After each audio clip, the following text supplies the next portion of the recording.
Iniciamos esta exploración sobre el arte y, bueno, también la ciencia de la persuasión. Hoy, con base en un apunte docente sobre argumentación, vamos a descifrar un poco cómo se construyen estos intentos de convencernos. La idea es distinguir cuándo nos informan y cuándo intentan influirnos y entender qué herramientas usan. Para empezar, creo que todos opinamos, ¿no? Pero argumentar es algo más, ¿cierto? ¿Qué lo define realmente? Exacto, no es lo mismo. Argumentar es, digamos, defender un punto de vista pero con razones, buscando que otros acepten nuestra conclusión. Ajá, Ya sea convenciendo con lógica pura o persuadiendo de otras maneras. Mínimo necesitas premisas y una conclusión que se siga de ellas. claro. Y surge, fíjate, cuando hay un desacuerdo y buscamos resolverlo racionalmente sin imponer nada. Es vital en una sociedad que valora el debate. Entendido. El material que revisamos distingue entre textos que buscan argumentar y los que no. En la práctica, ¿cómo notamos esa diferencia de intención? Buena pregunta. Mira, los textos argumentativos piensan una carta al director sobre Uber y los taxis, por ejemplo, o un discurso político. Sí, Tienen un objetivo claro: influir en la opinión, defender una postura. quieren cambiar tu forma de pensar sobre algo. Justo.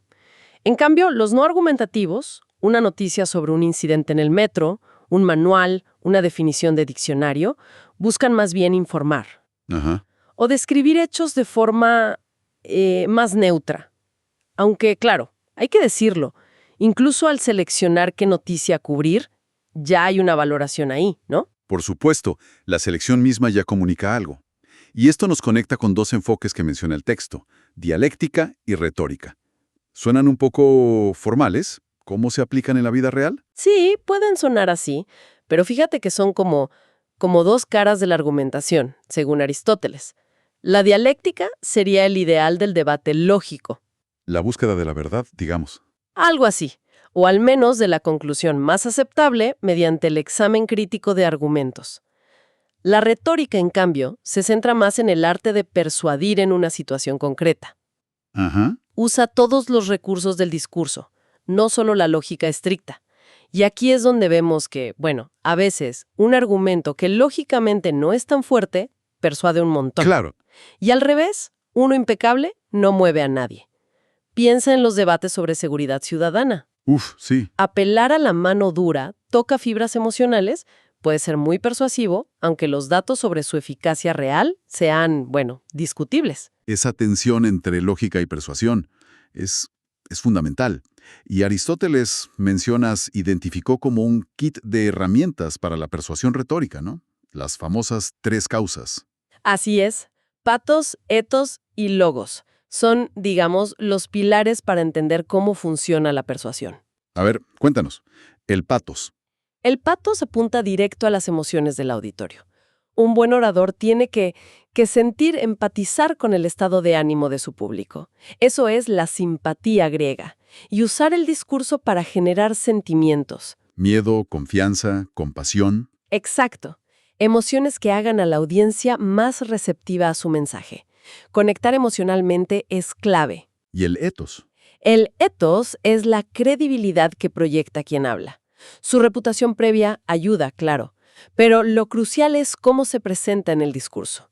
Seguro, honesto, con buenas intenciones. O sea, no basta con ser famoso. No, para nada. Tienes que construir esa confianza al hablar, mostrarte creíble en ese momento. Entendido. Y nos queda el logos. El logos es el argumento en sí mismo. El razonamiento que en retórica busca ser verosímil, más que lógicamente irrefutable. El lenguaje que usa, las figuras retóricas, las metáforas. Ajá. Aquí es donde un mal paso te puede costar caro. Pensemos en esa analogía que usó un ministro, Eiza Aguirre, de bajar de los patines al hablar de inclusión escolar. Sí, la recuerdo. Generó mucha polémica. Exacto, porque, intencionalmente o no, reforzó la idea de que la inclusión implicaba una pérdida para algunos. Se volvió contraproducente para su propio argumento. Qué interesante cómo interactúan. El etos y el patos pueden hacer que un logos medio débil parezca fuerte, o al revés. Totalmente. Y dentro del logos, el texto profundiza en 2 estructuras, entime más y ejemplos, ¿Qué son exactamente? Pues son como las herramientas lógicas propias de la retórica.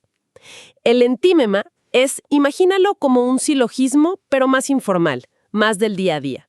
¿Cómo así? Se apoya en premisas que no se dicen explícitamente porque son creencias comunes, cosas que casi todos aceptan sin cuestionar, lo que Aristóteles llamaba endoxa.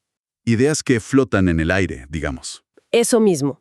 Son esos lugares comunes, los topoi, que permiten conectar rápido con el auditorio. Y por otro lado tienes el ejemplo, o paradigma. El ejemplo como evidencia. Funciona como una especie de inducción rápida. Sí.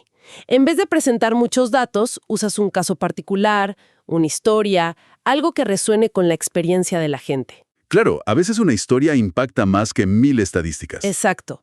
Un ejemplo vívido de inseguridad puede ser más persuasivo para muchos que todas las estadísticas juntas, aunque no sea representativo del todo. Es realmente fascinante ver cómo estos elementos, lógica adaptada, emoción y credibilidad, se tejen para construir la persuasión.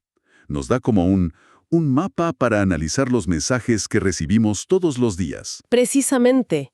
Y bueno, para seguir pensando en esto, quizás podemos dejar algunas preguntas abiertas, ¿no? Basadas en lo que hemos conversado. Me parece perfecto. Primero, al escuchar un discurso o leer una opinión, podemos identificar si el énfasis está más en convencer con lógica, más dialéctico, o en persuadir usando emociones y credibilidad, más retórico. Buena pregunta. Segundo, ¿qué tan conscientes somos de nuestras propias emociones, del patos que se activa en nosotros cuando evaluamos si un argumento nos convence o no? Para reflexionar. Tercero, ¿cómo influye la imagen o reputación del orador, su etos, en nuestra disposición a aceptar lo que dice? A veces incluso por encima de la solidez de sus argumentos, del logos. Cierto, pasa mucho. Y cuarto, ¿somos capaces de detectar cuando se usan estos sentimemas basados en creencias comunes o ejemplos muy puntuales en lugar de pruebas más sólidas?